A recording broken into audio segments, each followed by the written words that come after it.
Peradaban selalu banyak memiliki sifat yang saling mempengaruhi terhadap peradaban lainnya, terutama dalam hak corak dan karakter.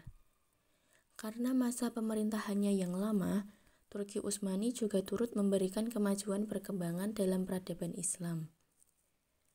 Dinasti Turki Utsmani memiliki kemajuan dan kejayaan meliputi berbagai bidang, antara lain memiliki wilayah yang cukup luas, melingkupi wilayah Eropa, Asia, dan Afrika. Hal tersebut diimbangi dengan kekuatan di bidang militer, yaitu pada pasukan Genisan dan Taujiyah. Selain itu, kemajuan peradaban dinasti Utsmaniyah meliputi bidang politik, kebudayaan, dan ilmu pengetahuan. Latar belakang dinasti Turki Utsmaniyah yang berdarah militer sehingga lebih memfokuskan perhatiannya di bidang militer dibandingkan pendidikan. Sehingga pada masa ini kurang bisa menciptakan ilmuwan terkemuka. Namun, ada seorang khalifah yang mulai memikirkan dunia pendidikan dengan melakukan beberapa pembaharuan, yaitu pada masa Khalifah Sultan Mahmud II. Sultan Mahmud II dilahirkan pada tanggal 20 Juli 1784 di Turki dan wafat pada tahun 1839. Beliau merupakan putra dari Abdul Hardit I, Sultan Turki yang ke-26. Ia mendapatkan pendidikan yang beragam, mulai dari pendidikan agama, ilmu pemerintahan, sejarah, sastra Arab, Persia, dan Turki. Sebelum beliau terlibat dalam pemerintahan di Turki, beliau telah terlibat dalam beberapa konflik dengan penguasa Turki yang tak lain adalah saudara tirinya sendiri, yaitu Mustafa IV. Salah satunya yaitu bagaimana ia bersama kawan-kawannya menyusun rencana pemberontakan terhadap pemerintah karena akan mengeksekusi Selim III. Pemberontakan lainnya yang menjadi akhir dari otoriter Mustafa IV terjadi pada tahun 1808, yang kemudian diangkatnya Sultan Mahmud II. Ia banyak menghabiskan hidupnya dan melancarkan pembaharuannya ketika menjabat sebagai pemimpin Turki sejak usia 24 tahun. Pemikiran pembaharu Sultan Mahmud II. Sultan Mahmud II lebih banyak memfokuskan pembaharuan dalam bidang politik pemerintahan yang condong mengadopsi gaya barat. Baginya, sistem pemerintahan yang diterapkan Turki kala itu sudah tidak memadai untuk menjawab segala tantangan. Ia mendambakan pemerintahan model demokrasi barat.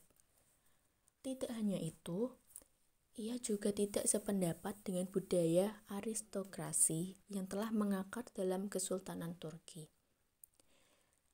Beliau menginginkan tidak adanya sekat antara penguasa dan rakyat. Untuk memaksimalkan pembaharuan, ia melayangkan sebuah pemikiran untuk pendirian lembaga hukum sekuler, namun tidak mematikan lembaga hukum syariat. Gerakan pada masa pemerintahan Sultan Mahmud II. Sultan Mahmud II banyak melakukan pembaharuan. Berbeda dengan sultan sebelumnya yang merasa lebih bermartabat sehingga tidak pantas untuk bergaul dengan rakyat biasa.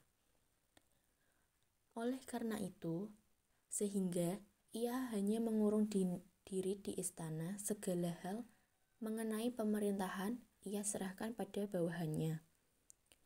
Dalam hal ini, Sultan Mahmud II melakukan dobrakan terhadap tradisi kuno tersebut. Dia justru mengambil sikap merakyat, egaliter, dan selalu muncul di hadapan publik. Dalam hal berpakaian kerajaan pun, ia sederhanakan dengan menghilangkan tanda kebesaran. Sebaliknya, masyarakat dianjurkan untuk meninggalkan pakaian tradisional dan beralih ke pakaian barat. Menurut Sultan Mahmud II, Cara ini dianggap dapat menghilangkan perbedaan status yang tampak pada pakaian tradisional. Sultan Mahmud II banyak bergerak melalui pemerintahannya ketika ia mulai berkuasa sebagai pemimpin Turki. Gebrakan awal ketika ia diangkat adalah membenahi internal pemerintahan guna menciptakan stabilitas politik negara. Salah satunya melalui gerakan pembaharuan. Dalam menjalankan gerakan ini, tentunya Sultan Mahmud II harus melawan berbagai penolakan terutama oleh pasukan Yenisari. Dalam bidang pendidikan, Sultan Mahmud II menginginkan adanya reformasi sistem pendidikan yang terbuka terhadap keilmuan Eropa. Kendati demikian, ia juga menegaskan bahwasanya keilmuan Eropa diserap tanpa memalingkan religiusitas Islam. Beliau mendirikan Madrasah Mekteb-i-Arif, yaitu Sekolah Pengetahuan Umum, dan Mekteb-i Ulum o Edebi, yaitu Sekolah Sastra. Kedua lembaga itu diajarkan bahasa-bahasa asing, matematika, geografi, ilmu politik dan pemerintahan, serta disiplin ilmu lainnya. Madrasah pertama ditujukan untuk mencetak pegawai pemerintahan, sehingga madrasah kedua untuk mencetak penerjemah. Untuk menegaskan haluan modernisasinya, ia mendirikan sebuah surat kabar bernama Takvim-i-Fiqhi. Surat kabar ini mulanya untuk siaran resmi pemerintah, namun lambat laun menjadi media penguatan kesadaran pembaharuannya pada masyarakat. Melalui peradaban dinasti Utsmaniyah pada masa Sultan Mahmud II mengajarkan pada sifat inklusivisme serta selalu gigih dalam bertindak.